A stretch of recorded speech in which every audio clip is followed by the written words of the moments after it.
vertex. Ini bagian yang besarnya, anggaplah yang bagian bawah. Lalu kita kecilkan dengan scale seperti ini. Geser ke bawah ya. Nah, seperti inilah kira-kira. Oke. Kemudian kita buat pentolannya sekarang. Iya, Bapak kecilkan dulu deh yang ini kayaknya ya. Kecilkan. Kayak pentolannya di sini yang lebih baik ya. Kecilkan. Harus sama persis nggak Pak? Ya nggak juga ya. Silakan aja kalau agak-agak beda-beda ukurannya ya. Nah, kurang nih, kan harusnya ada bulat, ada pentolannya lah walaupun nggak bulat ya. Berarti kalian lakukan proses edit mesh dengan extrude lagi. Ya, aktifkan semua face yang atas ya. Semua face yang atas diaktifkan seperti ini. Lalu dengan fitur extrude naikkan.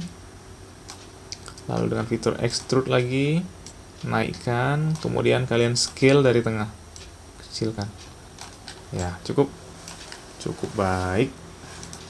Selesailah bagian kaki atau tangannya. Nah, Bapak rasa ini proporsinya kurang tepat, jadi Bapak scale aja langsung karena ini nggak pakai ukuran yang kita tadi ya.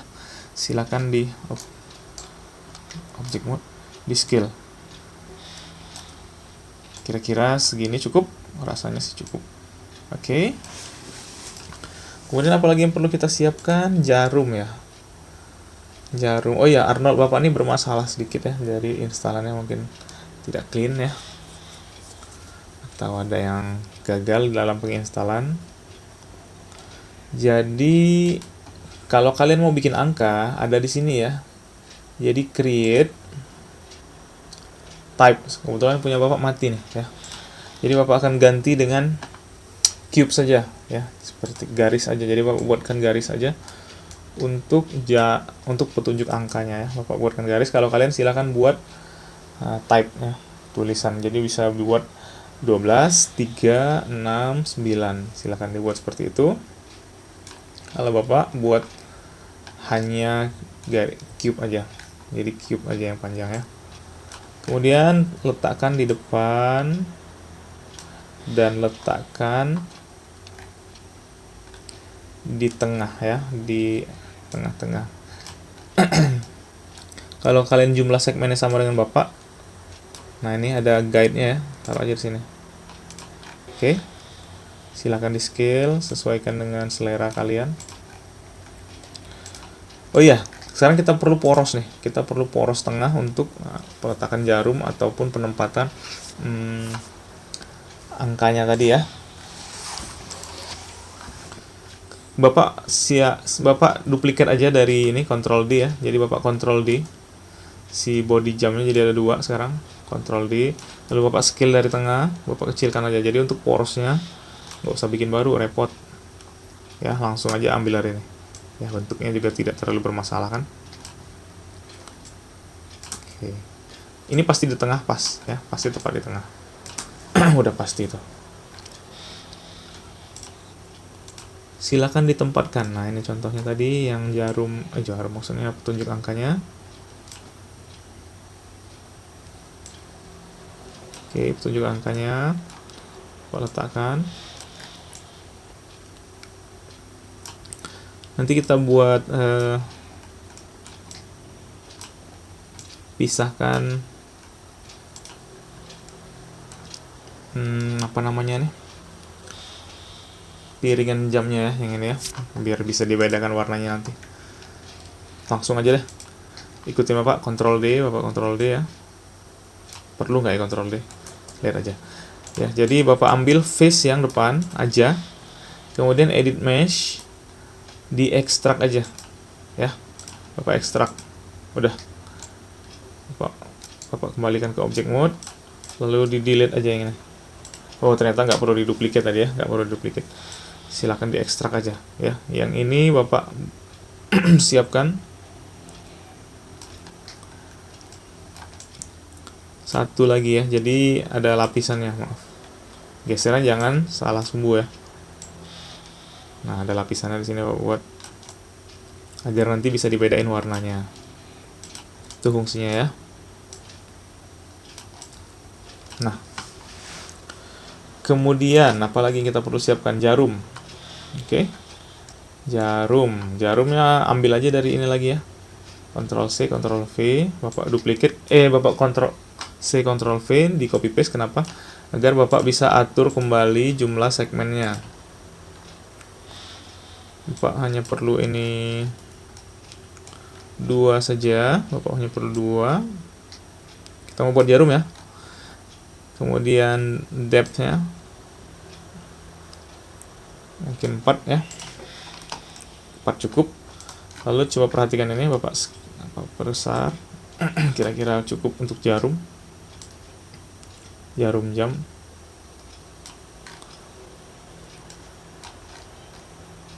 Oke. Lalu sedikit diedit ya, jarumnya ditajamkan. Kemudian ini dikecilkan. Jangan dari tengah, dari satu arah saja. Oke, seperti ini. Mari kita lihat sampelnya. Oke, seperti itu ternyata ya. Ulangin. Ternyata dia seperti ini nih modelnya. Oke, boleh samain, boleh juga kreasi, silakan. Oke.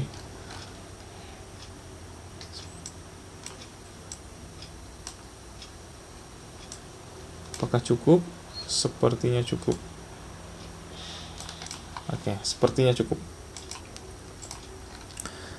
Letakkan di tengah, setengah mungkin ya. Oke, beres.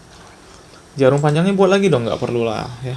Iya, buat lagi, tapi maksudnya tidak perlu dibuat ulang, tapi tinggal dimodifikasi sedikit, karena biasanya jarum panjang itu sedikit lebih panjang aja, bentuknya nggak jauh beda. Tuh ya, lebih kurus. Oke, lebih kurus. Oke, kita tetapkan ini untuk jadi jarum pendeknya ya, kita pendekkan seperti ini. Kemudian sebelum kita duplicate, silakan lakukan proses ini ya. Sebaiknya ini dipindahkan sumbunya ke tengah ya, ke tengah poros jam agar lebih enak nanti ngerjaannya. Tekan huruf D, lalu pindahkan porosnya ya, sambil ditekan D-nya, di hold ke pangkalnya. Pokoknya tepat di tengah lingkaran poros ini. Biar apa Pak? Nanti biar duplikatnya bisa langsung, tuh kan enak kan, putarannya langsung tepat pivot dari porosnya. Bapak Ctrl D karena tidak mau dirubah bentuk lagi, hanya tidak perlu pengaturan atribut editor, soalnya hanya perlu sedikit perubahan ya. Apa yang mau Bapak rubah? Sebentar Bapak undo. Ya. Bapak Ctrl D. Lalu untuk jarum panjangnya Bapak kuruskan aja dengan scale. Kuruskan saja. Lalu ditinggikan dengan atur vertexnya lagi ya. Oke. Vertex. Bapak panjangkan saja jarumnya. Nah, seperti ini. Mendekat ke petunjuk angka. Maaf. Kurang tepat. Ada yang ketinggalan. Ya, di blok. Nah, kira-kira segini deh jarum panjangnya Bapak buat. Oke. Kemudian silakan diputar, terserah kalian mau jam berapa ya. Atur ya. Pakai jarum detik nggak? Nggak usah lah. Kalau mau pakai silakan, bagus. Pakai jarum detik, misalnya mau pakai jarum detik ya Ctrl D lagi aja gitu. Nah, jarum detik bedanya apa sih? Jarum detik itu biasanya warnanya merah dan lebih kurus lagi. Boleh kalian lebih kurus lagi ya. Silakan diatur saja. Nah, oke, cukup. Jadi jarum detik, jarum panjang, jarum pendek. Jarum detik nanti kita bedakan warnanya merah, biasanya merah ya. Nah, sekarang silakan posisikan. Dan maaf, ini terlalu tebal, silakan di scale seperti ini, tipis saja karena jarum ya, tidaklah terlalu tebal. Jarum pendek paling belakang, jarum panjang agak depan, jarum detik lebih depan. Nanti dikit. Oke, udah deh, beres. Jamnya jam berapa itu silakan aja, bebas ya, kalian mau atur tunjuk jam berapa.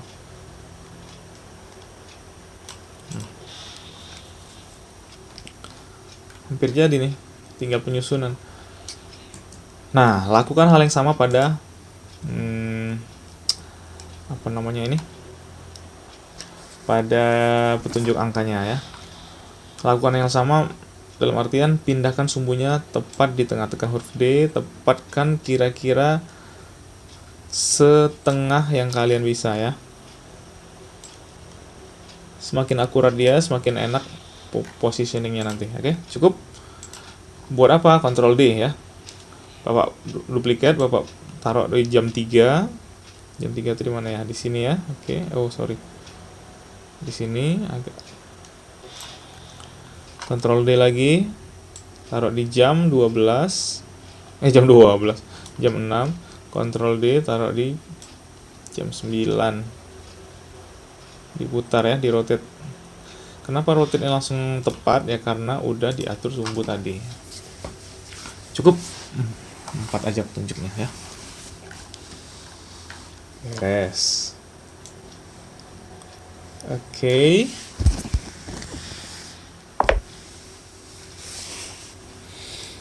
Kemudian Bapak perlu buat siapkan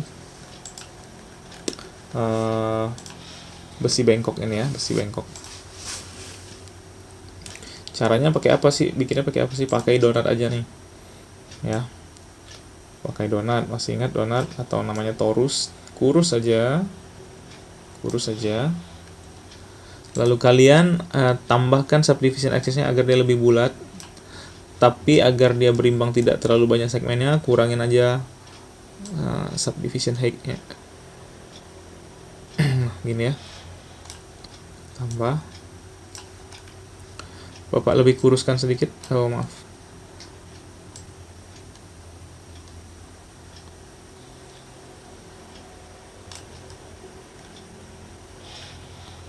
Bapak lebih kuruskan sedikit, 0,1 deh ya. Nah.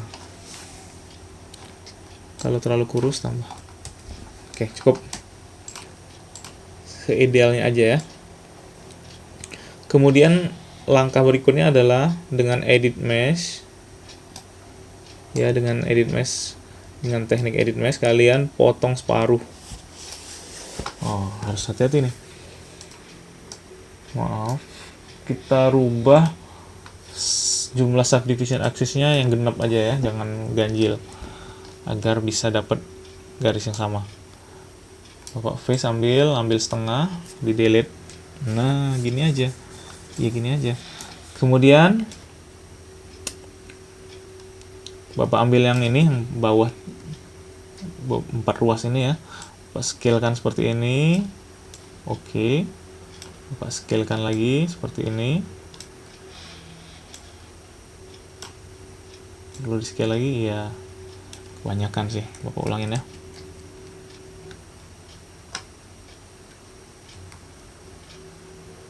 Tapi ini juga boleh. Oh, beda ya. Nggak apa-apa sih, nggak harus sama persis. Tapi Bapak ulangin deh pokoknya. 1, 2. Nah, kan cukup. Angkat ke atas saja.